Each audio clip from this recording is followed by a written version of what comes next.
Radio 50. Interaction. Junior Ika.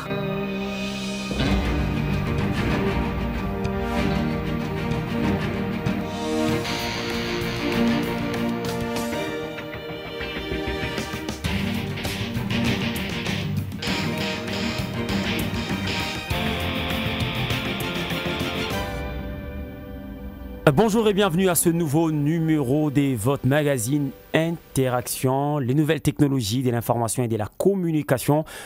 Les NTIC, entendez par ici un vaste ensemble des technologies dont la combinaison permet le traitement mais aussi la transmission de l'information. L'informatique et les réseaux, en particulier l'Internet, en sont les composantes principales. Constituent-elles efficacement des facteurs décisifs des transformations rapides des modèles économiques et sociaux en République démocratique du Congo? Et puis comment éradiquer la cybercriminalité qui gangrène notre société? Ce sont là les questions que nous nous posons ce matin. Et dans ce studio, nous recevons pour vous Philippe Kabea, expert en TIC et responsable du café numérique Kinshasa. Bonjour et bienvenue à vous, Philippe Kabea. Bonjour.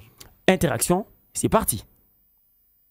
Pour tout contact, appelez-nous au 085 48 18 346.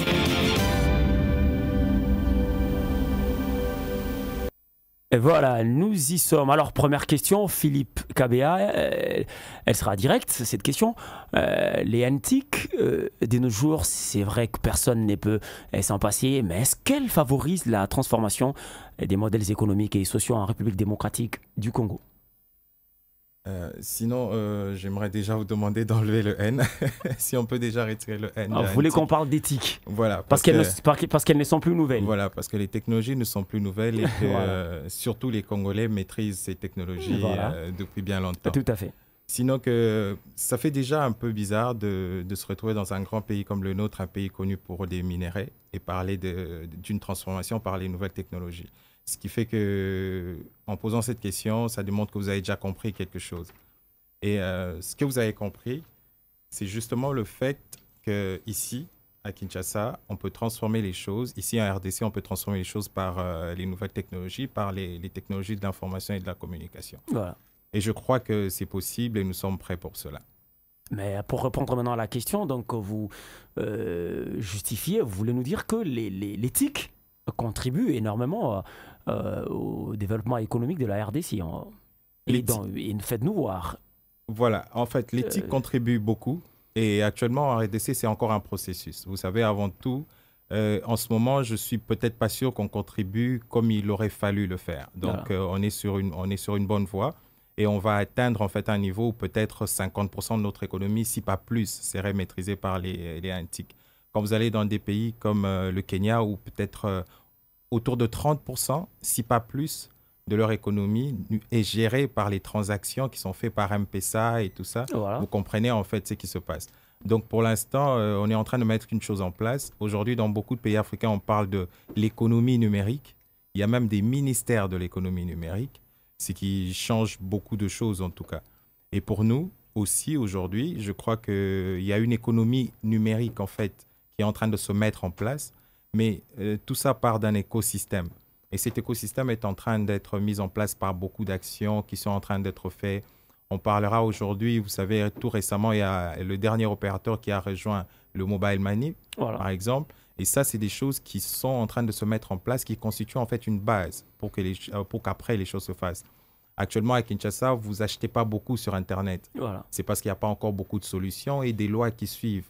Donc, après, les législateurs doivent nous accompagner. Mais d'un autre côté, il y a les développeurs qui sont en train de mettre en place des solutions. Et il y a le client final qui est le Congolais lambda, qui est consommateur de ces solutions-là, qu'on doit éduquer.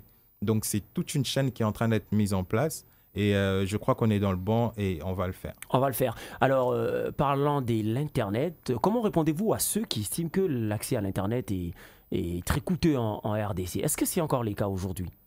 Oui, c'est encore le cas. C'est encore le cas. Déjà, le prix, on est au-delà des prix. Quand vous voyez les prix ici, j'imagine une entreprise ici paye pour peut-être pour moins, pour avoir 1 méga par exemple, ici, je sais que vous tournez autour de un peu plus de $1000. Voilà. Alors, Si vous avez ça, quand vous allez en Europe, pratiquement ou un peu plus facilement à la maison, vous avez 10 mégas, si pas plus. Et donc, ça veut dire le coût, il est déjà très exagéré pour avoir moins parce qu'on a très peu. Et si vous allez chez tous les fournisseurs mobiles, par exemple, tous les télécoms ici, mais les prix, c'est au-delà, c'est pas normal. Voilà. Si vous payez $5 pour avoir à peu près 300 ou 500 mégas, si pas moins. Donc, vous réalisez que qui a cet argent pour payer cette somme? Donc, il y a déjà un gros problème. Mais ça coûte. Internet coûte encore cher et c'est très lent. C'est très lent. La question qui suivra est celle de savoir à quoi est dû ce coût. En fait, le coût d'Internet... le coût d'Internet dépend de beaucoup de choses. Voilà. Déjà, l'infrastructure coûte cher. Voilà. J'ai parlé à beaucoup de télécoms qui sont intervenus plusieurs fois au Café Numérique, dont on parlera plus tard. Ils pourront vous dire que, par exemple, quand vous ramenez un matériel informatique à Kinshasa, cela coûte encore très cher. La fibre optique en elle-même coûte cher. Les câbles réseau coûtent très cher. Maintenant, après, les antennes et tout ce qui suit coûtent assez cher. Et donc, vous comprendrez qu'à la fin, ces gens doivent mettre un certain coût derrière. Donc, le problème serait peut-être si l'État pouvait exonérer le matériel informatique, comme ça se fait dans d'autres pays, au Rwanda et partout, où vous avez vu les retombées, en tout cas, sont venues très vite. Parce que là, quand le matériel coûte pas très cher, vous comprenez qu'après, le coût se fait pas sentir à l'utilisateur final. Donc, je pense que ça, c'est aussi le premier problème. Mais en tout cas, ça coûte très cher et l'impact en tout cas, vient d'abord du coût. Mais un autre élément, c'est que l'État n'a rien. Généralement, dans des pays, c'est l'État qui gère. C'est l'État qui gère. Et quand l'État gère, vous voyez, le bus de l'État coûte moins cher. C'est parce que l'État maîtrise un certain nombre de choses. L'État ne paye pas de taxes. L'État a une infrastructure existante. Tout à fait. Donc, si l'État pouvait avoir aujourd'hui une société, une entreprise, cela nous aiderait aussi en termes de coûts. Mais il y a un autre élément, vous allez peut-être remarquer avec ce qui s'est passé avec, par exemple, les fournisseurs radio. Dès qu'il y en a eu beaucoup, aujourd'hui, je ne citerai pas les noms, il y a certains qui n'arrivent plus à nous mettre les prix d'avant. Il y a quelque temps, c'était un luxe, mais maintenant, tout le monde peut avoir sa télé et suivre les chaînes étrangères. Donc, aussi, quelque part, il y a le jeu de la concurrence qui va taper certains et je crois que ça va changer. Mais pour l'instant, je crois qu'on a plus de 5 providers qui sont ici sur place et qui veulent en tout cas que les choses changent. Mais je vais vous donner une information. Il y a un point d'échange. Il y a un point d'échange qui s'appelle le fameux projet Kinix. Le point d'échange, en fait, les providers se sont mis ensemble avec l'État congolais pour faire en sorte que tout le trafic congolais passe au Congo. Parce que aussi, c'est quelque chose qui fait le coût d'Internet. Donc, quand je dois vous envoyer un mail, vous imaginez que mon mail, pratiquement, si je dois faire un dessin, mon mail va à Paris et il vous revient. Un peu ce qui se passe avec les appels. Alors, vous imaginez que si mon mail devait directement aller chez vous, j'utilise moins le satellite. Enfin, je n'utilise pas du tout d'ailleurs. Et donc, la bande passante, elle est pas utilisée. Donc, mon provider, à la fin, peut utiliser des moyens un peu moins coûteux pour qu'on communique. C'est comme ça qu'ils ont mis en place le fameux Kinix qui fera que bientôt, les Congolais échangeant entre eux pourront directement passer là-dessus. J'espère que ce n'est pas pour longtemps, ce projet. Non, le projet est là. Le projet fonctionne déjà. Et Google, d'ailleurs, va se joindre à ce projet pour faire en sorte que, par exemple, quand on va aller sur YouTube ou sur des projets Google ou sur des sites consultés ou des sites consultés localement, des sites recommandés par Google, vous allez rester en local. Ce qui fait que vous irez directement vers le serveur et ça sera plus facile. Voilà. On va revenir dans le fond de ce sujet pour parler de la connexion, Internet en RDC. Mais avant, parlons un peu du café numérique parce que vous en êtes le responsable. De quoi il s'agit exactement, les cafés numériques? Les cafés numériques Kinshasa, c'est un événement bimensuel qui réunit en fait tous les amoureux des technologies, tous les amoureux de l'innovation. En fait, on se regroupe comme ça ou dans un cadre généralement relax parce que deux fois l'an? Non, deux fois par mois. On se regroupe deux fois par mois. 2 fois par mois. Et bimensuel. Bimensuel. En fait, on se regroupe comme ça et on parle des technologies, on parle des innovations surtout. Et aussi, le concept, c'est de permettre aux Congolais, aux jeunes qui innovent ici, de se faire connaître en fait à la communauté. Vous savez, généralement, je le dis assez souvent, il faut que le génie sorte de nos salons. Ce qui fait que souvent, il arrive que dans ton salon, dans ta famille, tout le monde sait que tu es un petit génie, tu crées, mais la communauté ne le sait pas. Et la communauté n'en bénéficie pas. Voilà. Donc on s'est dit, mais comment faire un cadre? Parce qu'à un moment, on se posait des questions, mais est-ce que réellement des jeunes Congolais font ces choses? Est-ce que réellement des jeunes Congolais innovent? Est-ce que réellement au Congo, vous avez des développeurs, vous avez des gens qui sont capables de créer un Facebook congolais ou peut-être, je ne sais pas, toute autre solution. Ouais. Donc on s'est dit, mais comment les regrouper? Donc on a lancé cet événement qui a commencé en novembre de l'année passée.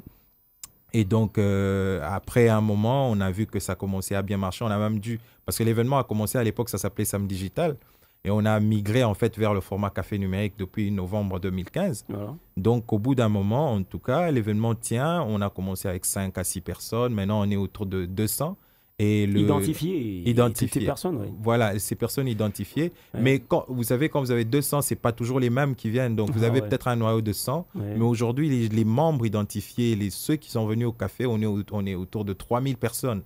Et dans les 3000, vous avez à peu près 300 développeurs. Donc, c'est quelque chose, même moi, je n'y croyais pas. Alors que je suis dans la communauté, on développe, on sait ce qui se passe, mais je ne croyais pas qu'on était autant. On était si nombreux. Donc voilà, et les cafés ont fait leur chemin. Mais est-ce qu'on peut savoir les objectifs principaux du café numérique? Les objectifs... Qu'est-ce que vous visez, le café numérique? En fait, le café numérique vise en fait à résoudre une partie du problème. Voilà. Une partie du problème, c'est l'écosystème. Voilà. On va parler des technologies, on va dire ce qu'on veut, Oui. mais il faut qu'il y ait un cadre, il faut qu'il y ait des groupes, il faut qu'il y ait des associations, il faut que les gens se retrouvent et réfléchissent. Donc, on s'est dit, mais tiens, voilà, il faudra qu'on fasse notre part du puzzle en disant, mais tiens, on va apporter ceci, on va apporter le fait que les gens se regroupent, apportent des solutions et réfléchissent. Parce que, vous savez, il n'y a que les Congolais eux-mêmes qui sont aptes de comprendre nos problèmes et de les résoudre. Tout à fait. Alors, on les a mis ensemble. On s'est mis ensemble en se disant, mais tiens, on a des problèmes. Vous savez, aujourd'hui, c'est pas un Français, c'est pas un Belge, c'est pas un Américain qui va venir ici et dire, tiens, Transport Isapasi, il y a un problème, je vais le résoudre. C'est le Congolais. Il ne connaît pas ce problème. Ouais. Il connaît pas ce problème. Il vit pas déjà. Il vit pas ce problème. Voilà. Donc, il faut quelqu'un qui le vit au quotidien Voilà. et qui peut apporter une solution. Donc, on s'est dit, mais ces Congolais sont des créateurs.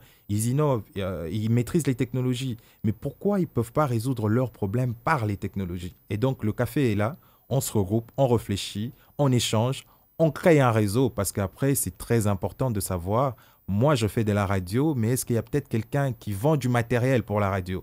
Est-ce qu'il y a peut-être quelqu'un qui est expert en programme pour monter les sons? Voilà. Et du coup, on crée un petit réseau qui nous permet d'avoir un résultat. Et le résultat aujourd'hui, vous savez, ce qui va se passer, je promets, je dis 2016 parce qu'on a travaillé longtemps. Et 2016, en fait, pour nous, ce sera une année d'exécution, une année d'action, une année où le monde va un peu découvrir cette autre face du grand géant, cette autre face du Congo. On va passer à l'action et vous verrez beaucoup d'innovations. Vous verrez beaucoup d'applications made in Congo qui sont faites par des jeunes, qui sont faites parfois par des autodidactes, qui sont faits par... il y a 2 ou 3 développeurs que j'ai croisés hier qui sont encore à l'école, qui sont encore au bleu-blanc. Voilà. Donc, vous comprendrez qu'il y a une autre façon de faire et le Congo sera étonné de ce qui sera le résultat du café. Alors, pensez-vous à atteindre vos objectifs? Est-ce que les infrastructures appropriées, vous en avez?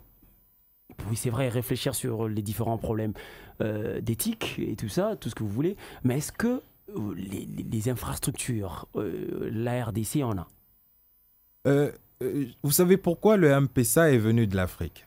C'est parce que du moment qu'ils ont fermé les portes, on a trouvé les fenêtres. Voilà. C'est ça qui fait la force aujourd'hui des jeunes Africains. C'est qu'on fait des choses dans des conditions très difficiles. Ouais. Et on découvre une autre façon de faire. Aujourd'hui, à un certain moment, on peut être limité parce que par manque d'infrastructures. Je ne pense pas. La limite, c'était hier. Aujourd'hui, les jeunes Congolais ont compris. Aujourd'hui, des jeunes Africains ont presque tous compris.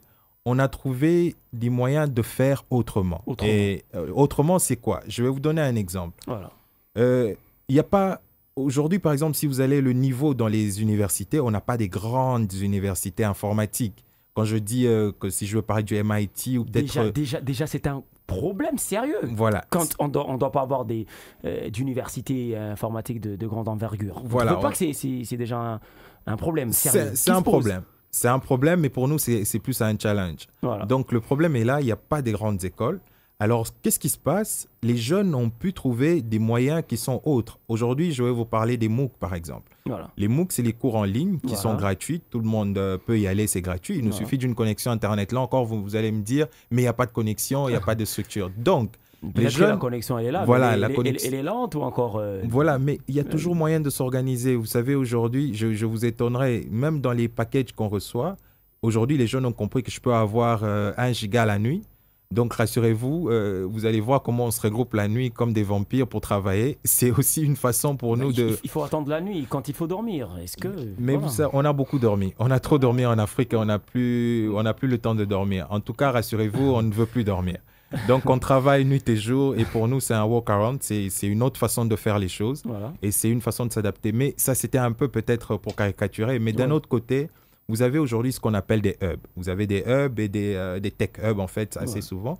Donc, c'est des espaces où vous regroupez des jeunes, vous leur donnez une connexion Internet. On essaye tant soit peu d'avoir de l'électricité, ce qui résout un problème parce que quand on est dispersé, un habite à Lemba, l'autre habite à Matete, l'autre habite à Njili, l'autre Gombe ou peut-être... je dirais Upen et ailleurs, vous savez, les problèmes de courant sont ce qu'ils sont. Alors, on s'est dit, pourquoi on ne peut pas se regrouper quelque part et on résout le problème du courant et on arrive à avancer, à travailler, à trouver une solution. Et là, vous avez des hubs qui naissent, en tout cas, ça, c'est une grande solution aussi pour ce qui se passe ici. Vous avez par exemple Imani Hub, vous avez beaucoup de hubs qui naissent ici sur place, et MTech Hub ou tous les autres. Ce qui va se passer, c'est que les jeunes se regroupent et s'organisent. Et là, on a fini par trouver une solution qui n'est pas la plus adaptée, mais qui nous permet quand même d'avancer. Parce qu'aujourd'hui, avec Internet, on est pareil. Ça veut dire, je lis l'info parfois avant un jeune qui est à Paris. Donc, le problème, c'est à nous aussi d'adapter, que les jeunes comprennent que quand j'ai le peu que j'ai, c'est pas pour passer mon temps sur Facebook. Quoique Facebook peut aussi permettre l'information parce qu'on diffuse beaucoup d'infos sur Facebook. Mais il faudrait que les jeunes comprennent que pendant ce temps, on peut s'organiser et avancer autrement. Mais en tout cas, il y a moyen de s'organiser. Ouais, mais parlant du débit, Internet en RDC, le débit est haut par moment. Qu'est-ce qui fait qu'à un moment on se réveille, un bon matin on se réveille, et le débit il est haut, et puis au milieu de la journée, voilà, que c'est faible. Qu'est-ce qui se passe avec le débit Internet en RDC? Vous savez, ce problème de débit dépend de beaucoup de choses. D'abord, un élément assez simple. Déjà, je vous ai dit que souvent, on travaille la nuit. Et donc, la nuit, j'estime que vous qui aimez dormir, vous serez en train de dormir. Et donc, je profiterai de la bande que vous utilisez souvent. Je vais vous dire rapidement un peu une notion du réseau. On peut avoir des urgences à traiter la journée quand même. Voilà. Il ne faut pas toujours attendre. Voilà, mais je vais quand même essayer de vous dire un peu rapidement peu ce qui est du réseau, surtout en télécom. Vous avez parfois ce qu'on appelle les débits partagés.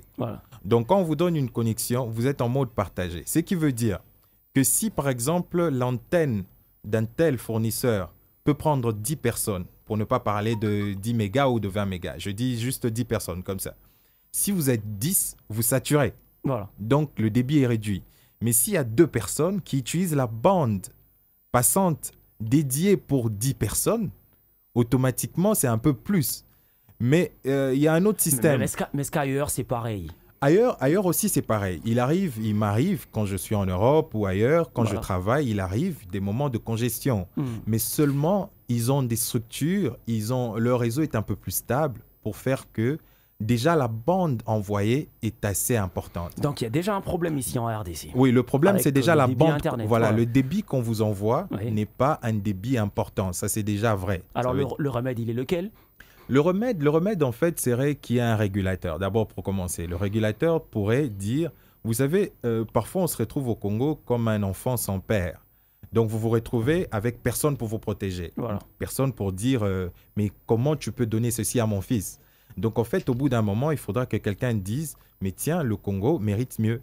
Donc, quand vous donnez une connexion Internet, vous pouvez donner ça ou ça. Mais là encore, je sais que les providers, les fournisseurs de ces services peuvent nous dire, mais tiens, on a des contraintes, on a ceci. Mais je pense que quelque part, il y a aussi du sérieux à demander de nos fournisseurs pour qu'ils nous fournissent quand même un service de qualité. Voilà. Les services de qualité, c'est vrai que dans la deuxième partie de ce magazine, on va parler de la cybercriminalité. Mais parce que vous êtes responsable du café numérique, pensez-vous qu'aujourd'hui, les Congolais s'intéressent vraiment d'éthique pour apprendre quelque chose ou encore c'est pour s'amuser?